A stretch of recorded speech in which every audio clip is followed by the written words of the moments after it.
The story of Tumbleweeds marks one of the greatest epochs of our American history. It tells of the opening of the Cherokee Strip in the year 1889.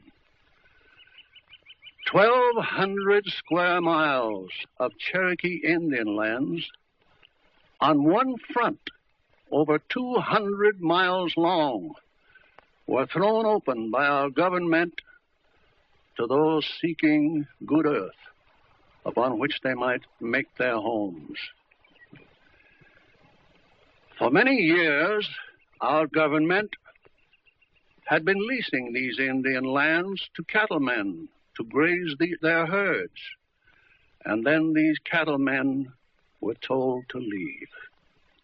No greater tearing at the heartstrings of those grizzled old range riders could possibly be imagined. Seating their horses upon the hillsides with uncovered heads, they saw their long trailing herds like giant serpents crawling their way through the dust-filled air for the last time. The bawling steers, ever trying to circle and mill their way to freedom, never stopping, always urged on by the short, sharp cries and the boot-slapping quirks of their cowboy masters. Ever passing, endlessly passing, as far as the eye could see, always onward. Then came the wagon trains of the newcomers, the grangers, the homesteaders, the settlers, some with plenty of this world's goods, some with no goods at all. Thousands upon thousands of them, all seeking camping places along that 200-mile line, and then waiting for days and weeks and months for the starting signal, the firing of the gun that was to send them on their way in that mad search for new homes. Mostly all were honest, but there were those who were not honest, those who took advantage of their countrymen and under cover of darkness sneaked over the line and staked out choice claims. Our government had troops who stopped this unfair practice. They went far into the Strip and brought out those dishonest ones and threw them into bullpens. These men were called Sooners. And so the multitudes came from the north, the east, the south, and the west, horseback, muleback, afoot, in old buckboards, old buggies, some even riding old high-wheeled bicycles, all awaiting that magic sound, that great boom of a cannon. The story of Tumbleweeds is entwined, bound up in this great American epoch. And when that boom of a cannon did come, and when all those humans and vehicles and animals were turned loose in that mad rush of destiny, it was indeed a sight to behold. My friends, I love the art of making motion pictures.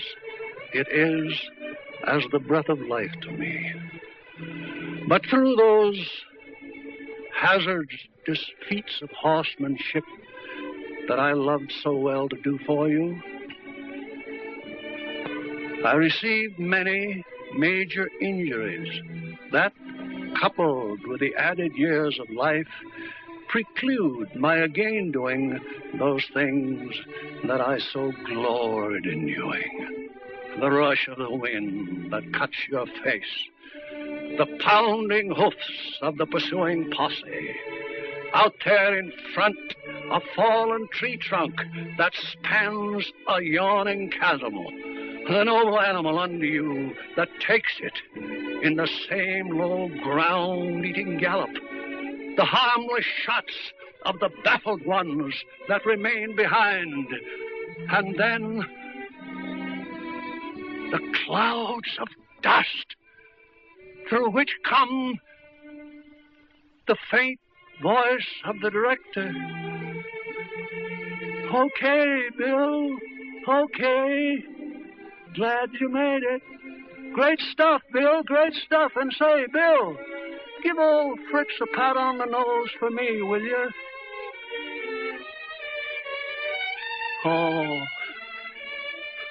the thrill of it all. You do give old Fritz a pat on the nose.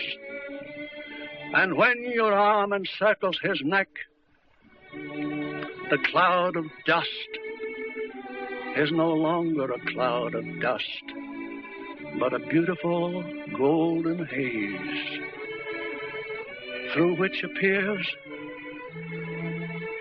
a long phantom herd of trailing cattle.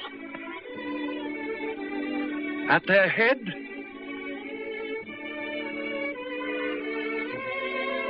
a pinto pony.